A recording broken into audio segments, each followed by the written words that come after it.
Welcome back. Now talking about Preline. Preline Limited is seeking to acquire another round of shares in Eterna, 9 months after the oil and gas firm acquired a majority stake in the investment company. Preline Limited plans to purchase 1.3 million shares worth 17.55 million. Oh, okay. I see that we are already joined by Mr. Garuba Kurufi. They promised to anybody that applied and qualified. Okay, please hold on, sir. Please hold on, sir. We'll come to you shortly.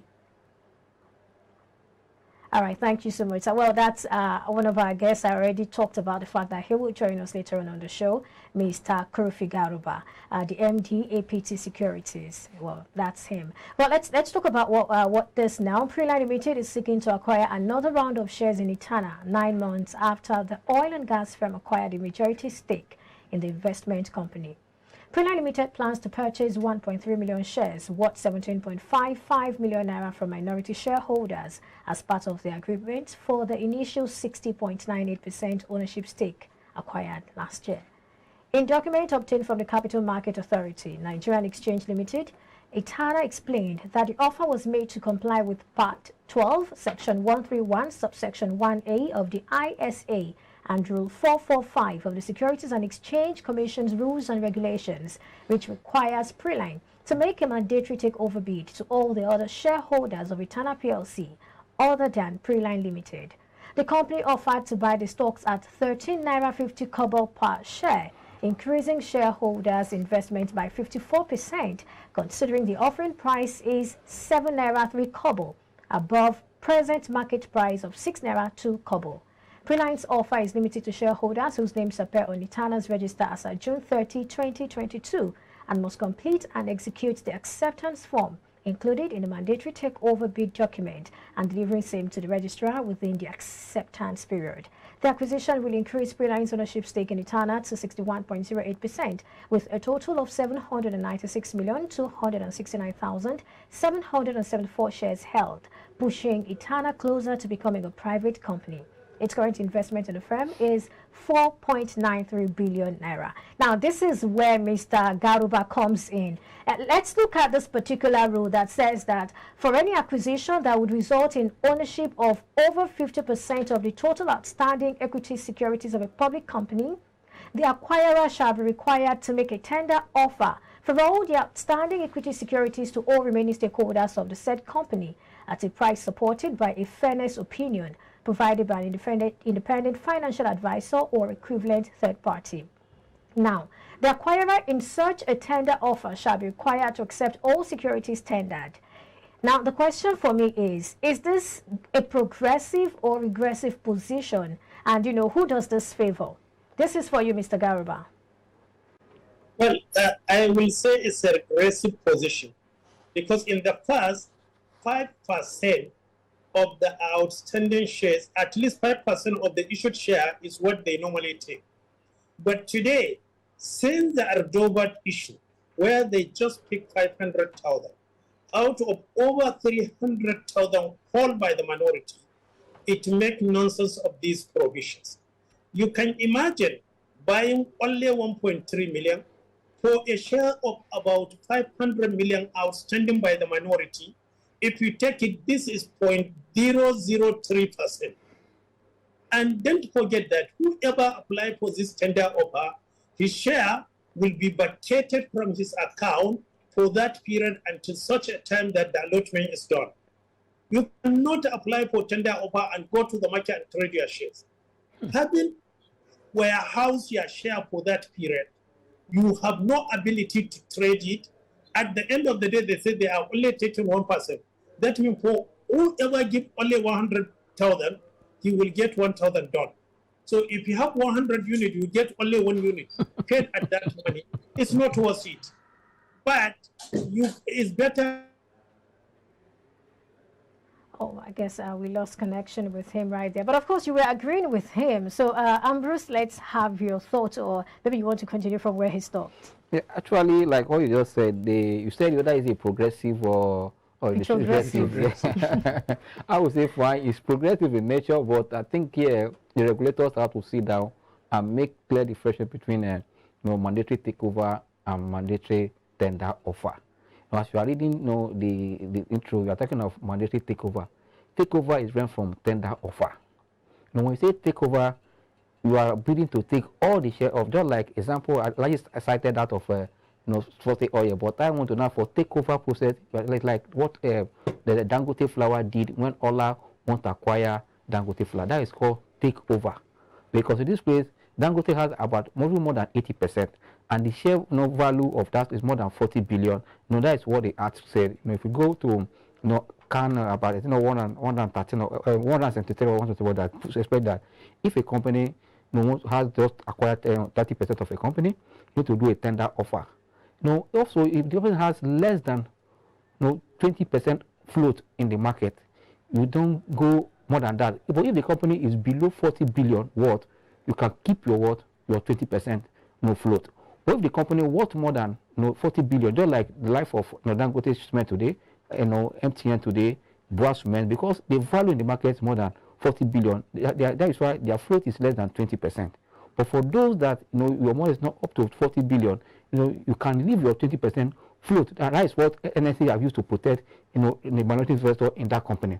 But for now, for Eterna industry, for me, Eterna is a good sector, is doing well.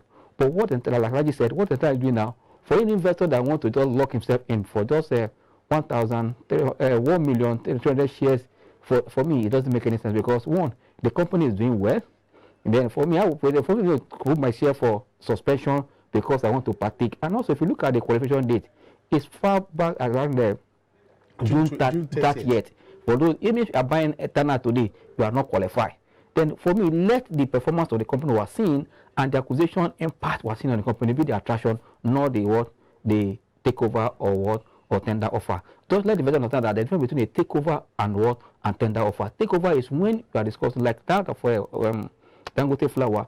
After seeing that Dangote has about more than 80%, just before they can take over everybody, they have to go seek approval or a waiver from what we call Consumer Protection Council. So that before can exactly, then that is why able to discuss then to pay everybody at 24 naira and it fly.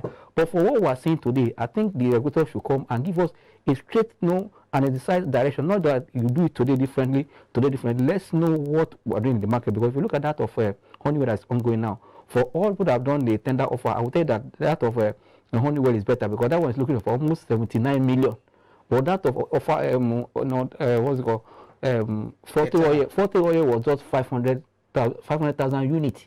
This Eterna is 1.3 units. While that of biogas was just 1 million units too. You can see that these things are, and also the price, the majority shareholder also bought this. Most of them are adding to this. Some are listing as flat, because for that of flour Honeywell now, what the price around there 4 naira 20 kobo. For that of biogas was done around 11 naira. While that of FO was also around that 65, 62. Now for me, investors should also know that, and let the regulator come and give us a clear direction and make what will guide the market, so that the market will not go up and down. So that also let them protect the minority. They seek they are protecting the market, because with all this one they are not protecting what the minority said. That let's make the regulation or the rules very clear and let it be applied to anybody, not just left and right, so that at the end of the day, the market becomes transparent to attract more participants. I think you already answered some part of my next question, but of course I'll direct that question to you. Now, what exactly is the benefit of mandatory takeover to minority shareholders? You said it, mandatory takeover. That means the acquirer needs to take everything. And the shareholders that the offer is being made to, they are meant to render their shares. Now, what is the benefit? If a company wants to, maybe they want to leave, we've seen that usually mainly when they want to go to become private company. Like we saw that in a Mobile. Of course, it was a mandatory takeover. And of course, when they did that, Mobile became a private limited company, no longer a PLC. However, there are some shareholders who, I'm sure they won't even see this notice. Yes, it has happened. And when that happens, that means they also follow Mobile to become a private investor in those companies. Well, we don't normally encourage this kind of issues to happen, whether it is a mandatory takeover or it's a tender offer. because we want to increase the number of listings Yes. in our markets. We just have over, not up to even 200 listed companies. And we want to improve and have more companies coming to the market so that investors will have a lot of companies to choose from in terms of their investment. So I will say that the companies too should also look at the benefits. Yes, and okay, I think Mr. Garba wants to say something. Yes, okay, sir. Mr. Garba, okay, please go ahead Yeah. in a minute or two. Hello, sir. Can you hear me? correct ones. Mobile, I can hear you. Okay, go ahead. Mobile, which is now 11 PLC, did not have mandatory takeover. What they did, they just mandatory tender offer. Okay. They just took 5%. It is still PLC and it's trading in NSD market. Okay. But those who had mandatory takeover, like Coca-Cola, NBC, that's correct. they had mandatory takeover because they exit from the market and become a private company. The only time you have mandatory takeover is when the company wants to become a limited private company. But if you remain PLC, you don't have mandatory takeover, you have mandatory tender offer, Okay. like Mobi PLC. Okay. All right. Thank you for that clarification. Now, let's talk about this. This particular segment is more like for education, to educate a lot of people, because the federal government has made bond offers, and we see a lot of bond offers coming up. But we just need to educate the people. When you say bond, what exactly does it mean? Ambrose, I'd like you to start that conversation. Like I said, it's just in few minutes we want to educate the people for so bond, they know what to do. Bond is here. You are borrowing money from the federal government and they're paying you interest on what you are doing. And also it comes, there are returns, or they pay interest twice in a year, every 6 months, depending on the period. But bond, I think that is a long-term instrument for 3 years, 2 years, and 5 years and above.